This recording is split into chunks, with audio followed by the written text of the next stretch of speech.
Halo teman-teman, bertemu lagi dengan kelas Lavender. Pada kesempatan kali ini, kita akan belajar tentang percabangan. Percabangan pada algoritma pada dasarnya dibedakan menjadi dua, if-else dan switch case. Bentuk dari if-else berupa if kondisi, statement yang akan dieksekusi jika bernilai benar, else, statement yang akan dieksekusi jika bernilai salah. Sedangkan untuk switch case, kita akan men-switch expression dengan case value.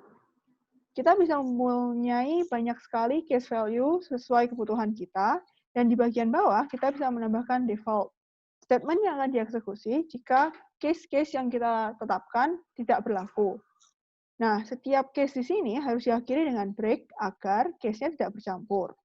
Di if-else, kita menggunakan if-else untuk kasus-kasus dengan percabangan sedikit. If-else sendiri bisa memuat banyak syarat dan lebih efektif dalam pengerjaan boolean dibandingkan dengan switch case. Switch case digunakan untuk kasus dengan cabang lebih dari 5.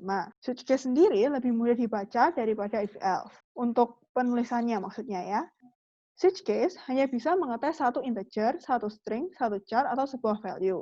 Jadi yang kita bandingkan di sini, value-nya itu hanya bisa bernilai misalnya case untuk integer 1 atau case untuk integer 2. Kita tidak bisa membandingkan seperti case untuk integer 1 dan 2. Seperti itu tidak boleh. Sedangkan di kondisi if-else, kita bisa menuliskan di sini misalnya jika value sama dengan 1 dan jika value 2 sama dengan 2, kita bisa mengeksekusi itu.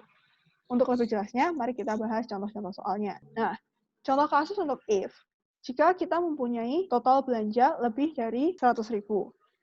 Saat program dijalankan, kita misalnya meminta input. Berapakah total belanja?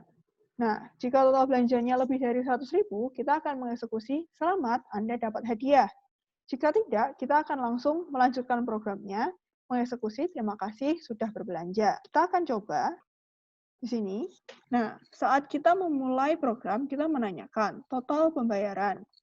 Berapa total belanja yang kita lakukan? Jika kita berbelanja minimal 100.000, jadi 100.000 ke atas, kita akan mengeksekusi selamat Anda dapat hadiah. Jika kita tidak mencapai angka ini, maka kita tidak akan mengeksekusi selamat Anda dapat hadiah. Misalnya kita masukkan 50.000. Nah, di sini kita hanya mengeksekusi terima kasih sudah berbelanja di toko kami. Karena kita tidak memenuhi syarat total belanja lebih dari 100.000. Kalau kita masukkan misalnya 100.000 saja, maka kita akan mendapat selamat Anda mendapat hadiah, karena kita memenuhi syarat yang ada di if. Nah, untuk contoh kasus if-else. Perbedaan dari if-else dan if adalah jika di sini kita tidak punya bagian else. Jadi saat kita tidak mengeksekusi kondisi, maka kita akan langsung melanjutkan program. Sedangkan untuk if-else, setelah kita mengecek apakah dia benar, kita akan mengeksekusi bagian else-nya. Jadi saat kita di sini, kita menanyakan apakah password-nya benar. Jika iya, kita akan mengeksekusi iya, selamat datang di YC. Jika salah, kita akan mengeksekusi password salah, coba lagi. Baru kita akan melanjutkan programnya. Contohnya di sini, masukkan password. Jika password adalah appender, selamat datang. Jika tidak, coba lagi. Selamat datang, kita mengeksekusi yang ini, baru kita melanjutkan programnya. Tapi jika kita memasukkan yang salah, nah, password salah, coba lagi, terima kasih sudah menggunakan program ini. Jadi kita mengeksekusi yang ini atau yang ini. Sedangkan kalau ini kita hanya mengeksekusi bagian selamat Anda mendapat hadiah jika kita memenuhi syarat ini. Nah, untuk selanjutnya kita punya kasus if else if. Jadi jika kondisi pertama benar, kita akan langsung mengeksekusi kondisi pertama, dan yang bawahnya di kondisi-kondisi selanjutnya kita tidak akan melakukan pengecekan. Tetapi jika kondisi pertama salah, kita akan melakukan pengecekan untuk kondisi kedua, kondisi ketiga, sampai ditemukan kondisi yang benar. Di sini, jika tidak ditemukan kondisi benar, kita akan langsung masuk ke else. Jadi else ini hampir sama dengan bagian default dari switch case. Setelah melakukan pengecekan semua pengecekan ini, jika tidak terpenuhi, kita mengeksekusi yang else. Di sini contohnya, jika nilainya lebih dari 90 sama dengan 90, kita mengeksekusi A. atau 70, kita menghasilkan B, 50 C, 40 D, dan else-nya E. Jika kita jalankan, misalnya kita masukkan nilai akhir 96, kita akan dapat grade A. Kalau kita memasukkan nilainya 20, kita mengeksekusi bagian E. Nah, tapi dalam eksekusi E ini, kita sudah melakukan pengecekan apakah 20 itu lebih dari sama dengan 90. Oh, ternyata salah. Maka kita lanjutkan. Apakah 20 lebih dari sama dengan 70? Masih salah. Kita lanjutkan. Apakah 20 lebih besar sama dengan 50? Salah. Apakah 20 lebih besar sama dengan 40? Salah. Maka kita melakukan di sini else. Karena sudah tidak ada kondisi di sini, kita akan langsung mengeksekusi yang E. Lalu kita mencetak grade-nya adalah E. Seperti itu. Nah, if else sendiri bisa disederhanakan dengan operator ternary. Bentuk dari operator ternary adalah kondisi, tanda tanya, true, false. True, false di sini maksudnya kondisi yang dieksekusi bila true atau kondisi yang akan dieksekusi jika false. Jadi kalau kita lihat di sini kita punya kondisi, lalu statement yang benar, statement yang salah. Kita meringkas tulisan ini sebagai tanda kurung kondisi, tanda tanya, lalu statement yang benar, titik 2, lalu statement yang salah. Untuk contohnya di sini, string hasil jawaban sama dengan 12. Jika jawaban sama dengan 12, kita akan mengeksekusi benar. Jika jawabannya tidak sama dengan 12, kita mengeksekusi salah. Lalu di sini, misalnya, kita coba. Nah, di sini kita punya 9 ditambah 3. Misalnya kita mengisi jawabannya 12. Nah, kita akan mendapatkan jawaban yang benar. Jadi ini untuk meringkas yang tadi, seharusnya kan kita menulis if jawaban sama dengan 12, maka kita eksekusi hasil sama dengan benar, else hasil sama dengan salah.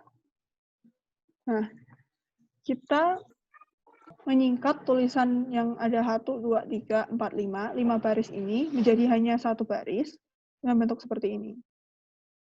Misalnya, kita ulang ya, kita mengeksekusi 7. Kita masukkan jawabannya 7. Maka dia salah. Seperti itu. Kita menyingkat tulisannya. Selanjutnya ada nested if atau if bersarang dalam percabangan, yaitu jika dalam satu kondisi, kita punya kondisi lain di dalamnya. Kondisinya ada kondisi di dalam kondisi. Misalnya di sini, kita punya username dan password. Kita mau melakukan pengecekan. Nah, jika username-nya itu ITHB dan password-nya Blender, kita akan menuliskan selamat datang di EC. Jika tidak, kita akan menulis bahwa password-nya salah. Tapi jika username-nya dari awal sudah salah, kita akan langsung menuliskan Anda tidak terdaftar. Nah, di sini kita akan mencoba.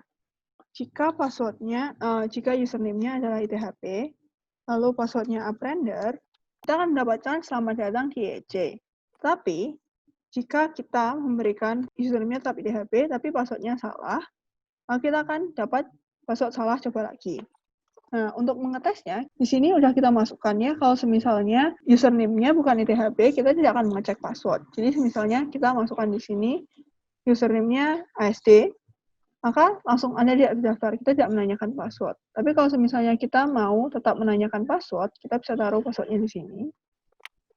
Jadi saat kita ini, misalnya kita masukkan ASD tadi, lalu password-nya juga ASD, Anda tidak terdaftar. Kalau misalnya kita masukkan password ASD, tapi password-nya kita tulis benar, Blender. Nah, akan tetap masuk Anda tidak terdaftar. Karena saat kita melakukan pengecekan pertama, kita mengecek apakah username-nya adalah ITHB. Oh, ternyata bukan, maka langsung mengeksekusi yang else. Kita tidak memperhatikan if yang di dalam sini, mencocokkan password-nya. Kita tidak mencocokkan password-nya. Untuk selanjutnya, kita mempelajari yang switch case. Di switch case, seperti yang kita katakan tadi, dia hanya menukar satu. Grade-nya di case A besar, B besar, C besar, D besar, E besar. Dan default-nya jika salah.